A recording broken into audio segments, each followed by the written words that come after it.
Hi guys, my name is Avery Webb and I'm walking through our app right now. So we did a Duty to God app. Our sponsor is having problems tracking what progress the deacons were making on their Duty to God app.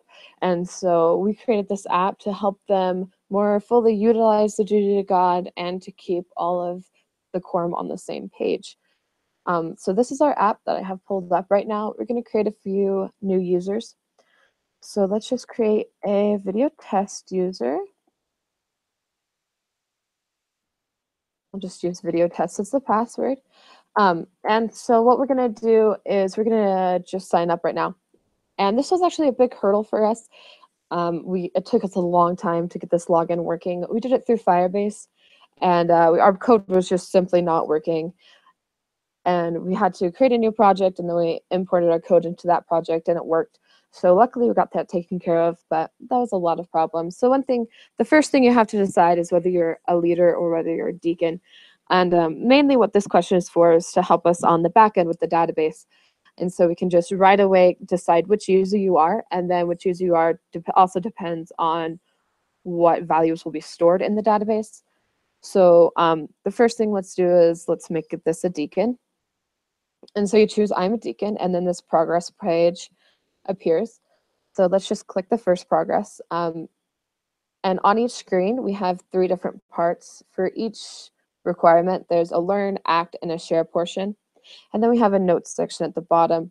One of the problems we had was when we originally were designing it, we made it all fit on one page, but the font was really small. And as you can imagine, if we had all of this material in one slide, it wouldn't really work. So then we found out that we could do scroll view. And so we did some research and it took some time to figure that out, but I think it looks nice.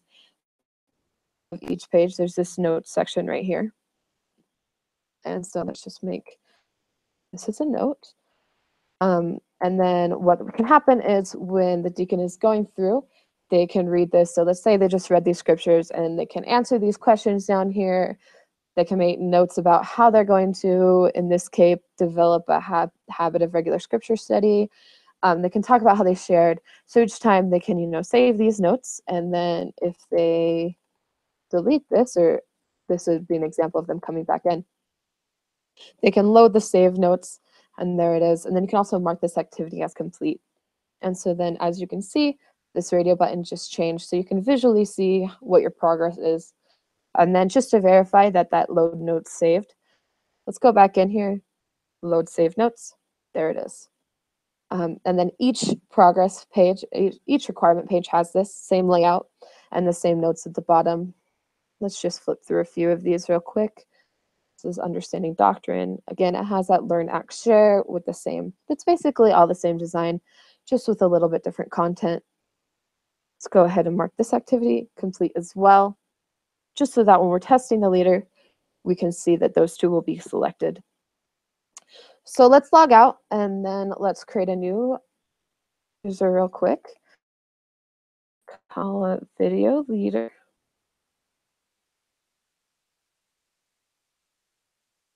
Is that this password does have to be at least 6 characters long in requirements, and if it does not, it will not let you do it. Putting that out there.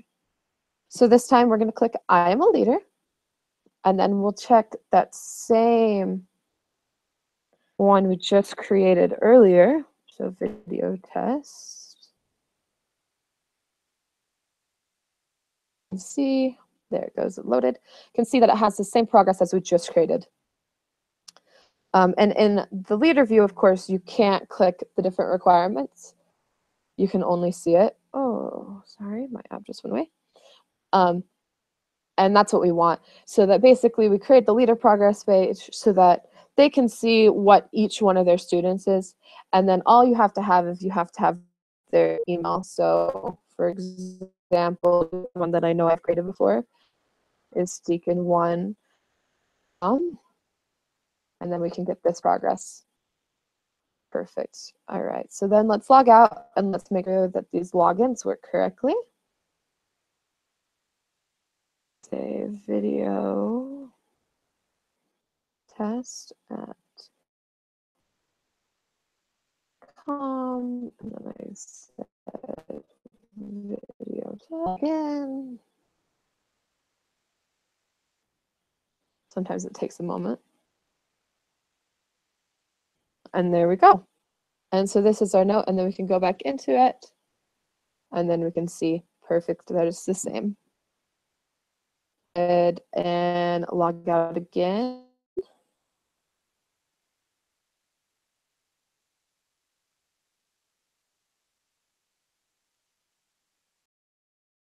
Make sure that I remember the password correctly. Perfect. All right, and it did save that last login that we used. Some other things that we had was, again, just creating the whole app, making it all work together. We had a lot of problems with different pages crashing randomly. And of course, if you try to get data from a user that's not there, so let's just put like law here.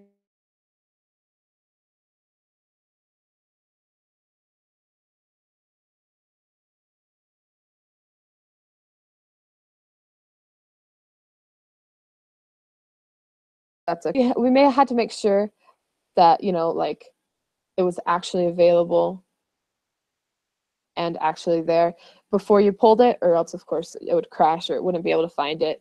And so we had a lot of problems with that. We also had a few other problems with like just getting it all to work, you know, getting all the buttons to click the right thing, and, you know, making sure that our app worked adhesively together.